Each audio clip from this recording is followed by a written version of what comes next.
Ajaran Syekh Siti Jenar tentang Al-Fatihah.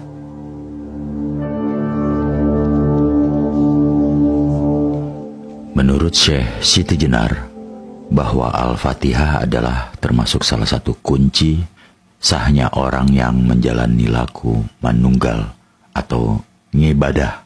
Maka seseorang wajib mengetahui makna mistik surat Al-Fatihah. Karena menurut Syekh Siti Jenar, lafal Al-Fatihah disebut lafal yang paling tua dari seluruh sabda sukma. Inilah tafsir mistik Al-Fatihah Syekh Siti Jenar. Bis, kedudukannya ubun-ubun. Milah, kedudukannya rasa. Ar-Rahman Ar-Rahim, kedudukannya penglihatan atau lahir batin. Alhamdu, kedudukannya hidupmu atau manusia. Lillahi, kedudukannya cahaya. Rabbil Alamin, kedudukannya nyawa dan napas. Ar-Rahman Ar-Rahim, kedudukannya leher dan jakun. Maliki, kedudukannya dada. Yu'midin, kedudukannya jantung atau hati. Yaka, kedudukannya hidung. Na'budu, kedudukannya perut. Wa iya nasta'in, kedudukannya dua bahu. Ihdinas, kedudukannya sentil atau pita suara. Syirata, kedudukannya lidah. Mustaqim, kedudukannya tulang punggung atau ula-ula. Syiratalazina, kedudukannya dua ketiak. An'amta, kedudukannya budi manusia. Alaihim, kedudukannya tiangnya atau pancering hati. Goiril, kedudukannya bungkusnya nurani. Makdubi, kedudukannya rempelah atau empedu. Alaihim, kedudukannya dua betis. Walabdolin, kedudukannya mulut dan perut atau paneda. Amin, kedudukannya penerima. Tafsir mistik Syekh Siti Jenar tetap mengacu kepada manunggaling kawula Gusti, sehingga baik badan wadah manusia sampai kedalaman rohaninya dilambangkan sebagai tempat masing-masing dari lafal surat Al-Fatihah. Tentu saja pemahaman itu disertai dengan penghayatan fungsi tubuh. Seharusnya masing-masing dikaitkan dengan makna surahi dalam masing-masing lafaz. Maka akan ditemukan kebenaran tafsir tersebut. Apalagi kalau sudah disertai dengan pengalaman rohani atau spiritual yang sering dialami. Konteks pemahaman yang diajukan Syekh Siti Jenar adalah bahwa Al-Quran merupakan kalam yang berarti pembicaraan. Jadi, sifatnya adalah hidup dan aktif. Maka taksir mistik Syekh Siti Jenar bukan semata harfiah. Namun di samping tafsir kalimat, Syekh Siti Jenar juga menghadirkan tafsir mistik yang bercorak menggali makna di balik simbol yang ada. Dalam hal ini, huruf, kalimat, dan makna historis.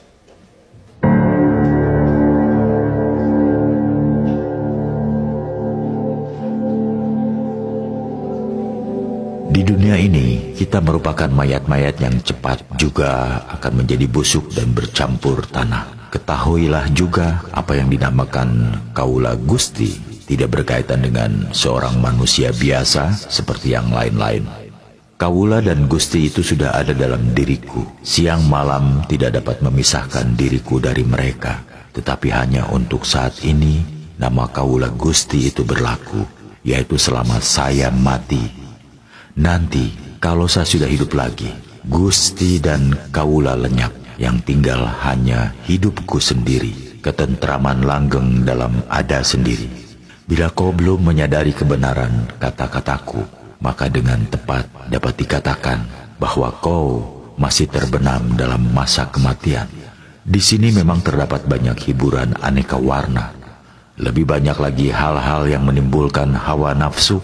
Tetapi kau tidak melihat bahwa itu hanya akibat panca indera. Itu hanya impian yang sama sekali tidak mengandung kebenaran dan sebentar lagi akan cepat lenyap. Gilalah orang-orang yang terikat padanya. Saya tidak merasa tertarik, tak sudi tersesat dalam kerajaan kematian. Satu-satunya yang kuusahakan ialah kembali kepada kehidupan. Syekh Siti Jenar menyatakan secara tegas bahwa dirinya sebagai Tuhan, ia memiliki hidup dan ada dalam dirinya sendiri, serta menjadi pangeran bagi seluruh isi dunia, sehingga didapatkan konsistensi antara keyakinan hati, pengalaman keagamaan, dan sikap perilaku zohirnya. Juga ditekankan satu hal yang selalu tampil dalam setiap ajaran Syekh Siti Jenar, yaitu pendapat bahwa manusia selama masih berada di dunia ini sebetulnya mati. Baru sesudah ia dibebaskan dari dunia ini akan dialami kehidupan sejati. Kehidupan ini sebenarnya kematian. Ketika manusia dilahirkan, badan hanya sesosok mayat karena ditakdirkan untuk sirna. Dunia ini adalah alam kubur, di mana roh suci terjerat badan wadah yang dipenuhi oleh berbagai goda nikmat yang menguburkan kebenaran sejati dan berusaha mengubur kesadaran ingsun sejati.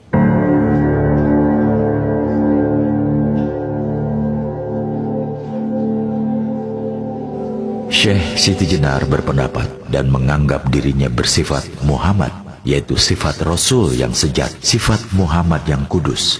Ia berpendapat juga bahwa hidup itu bersifat baru dan dilengkapi dengan panca indera. Panca indera ini merupakan barang pinjaman yang jika sudah diminta oleh empunya akan menjadi tanah dan membusuk, hancur lebur, bersifat najis. Oleh karena itu, panca indera tidak dapat dipakai sebagai pedoman hidup. Demikian pula budi, pikiran, angan-angan, dan kesadaran berasal dari panca indera, tidak dapat dipakai sebagai pegangan hidup.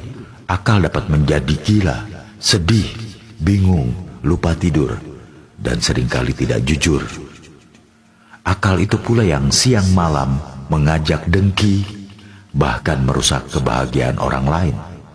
Dengki dapat pula menuju perbuatan jahat, menimbulkan kesombongan, untuk akhirnya jatuh dalam lembah kenistaan, sehingga menodai nama dan citranya. Kalau kamu ingin berjumpa dengan dia, saya pastikan kamu tidak akan menemuinya, karena Kiai Ageng berbadan sukma, mengheningkan puja gaib, yang dipuja dan yang memuja, yang dilihat dan melihat, yang bersabda sedang bertutur, gerak dan diam bersatu tunggal. Nah, buyung yang sedang berkunjung lebih baik kembali saja. Ini adalah pandangan Syekh Siti Jenar tentang psikologi dan pengetahuan. Menurut Syekh Siti Jenar, sumber ilmu pengetahuan itu terdiri atas 3 macam: panca indera, akal nalar, dan intuisi atau wahyu. Hanya saja panca indera dan nalar tidak bisa dijadikan pedoman pasti. Hanya intuisi yang berasal dari orang yang sudah manunggalah yang betul-betul diandalkan sebagai pengetahuan. Oleh karenanya, konsistensi dengan pendapat tersebut, Syekh Siti Jenar menegaskan bahwa baginya Muhammad bukan semata sosok utusan fisik yang hanya memberikan ajaran isian secara gelondongan dan setelah wafat tidak memiliki fungsi apa-apa kecuali hanya untuk diimani. Justru Syekh Siti Jenar menjadikan pribadi Rasulullah Muhammad sebagai roh yang bersifat aktif. Dalam memahami konsep syafaat, Syekh Siti Jenar berpandangan bahwa syafaat tidak bisa dinanti dan diharap kehadirannya kelak di kemudian hari. Justru syafaat Muhammad hanya terjadi bagi orang yang menjadikan dirinya Muhammad, memuhammadkan diri dengan keseluruhan sifat dan asmanya. Rahasia asma Allah dan asma Rasulullah adalah bukan hanya untuk diimani, tetapi harus merasuk dalam pribadi, menyatu tubuh dan rasa. Itulah perlunya Nur Muhammad untuk menjadi cahaya dengan sang cahaya, dan itu semua bisa terjadi dalam proses manunggaling Kawula Gusti.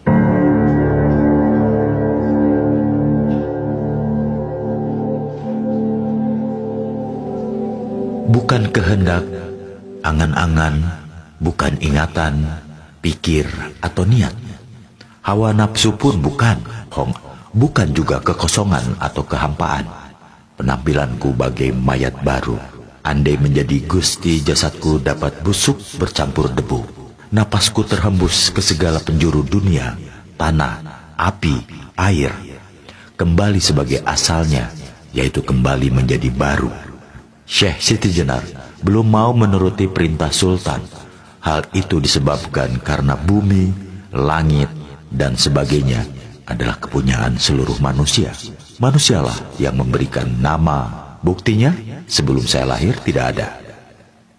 Syekh Siti Jenar menghubungkan antara alam yang diciptakan Allah dengan konteks kebebasan dan kemerdekaan manusia.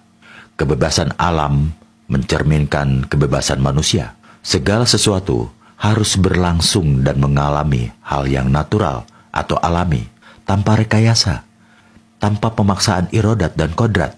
Maka ketidakmauannya memenuhi panggilan sultan dikarenakan dirinya hanyalah milik dirinya sendiri. Jadi seluruh manusia masing-masing memiliki hak mengelola alam. Alam bukan milik negara atau raja, namun milik manusia bersama. Maka setiap orang harus memiliki dan diberi hak kepemilikan atas alam. Ada yang harus dimiliki secara private dan ada juga yang harus dimiliki secara kolektif. Dari ujangan Syekh Siti Jenar tersebut juga diketahui bahwa hakikat seluruh alam semesta adalah tajaliyat Tuhan atau penampakan wajah Tuhan. Adapun mengenai alam yang kemudian memiliki nama, bukanlah nama yang sesungguhnya. Karena segala sesuatu yang ada di muka bumi ini, manusialah yang memberi nama, termasuk nama Tuhan pun, dalam pandangan Syekh Siti Jenar, diberikan oleh manusia. Dan nama-nama itu seluruhnya akan kembali kepada sang pemilik nama yang sesungguhnya. Memang nama itu perlu, namun jangan sampai menjebak manusia hanya untuk memperdebatkan nama.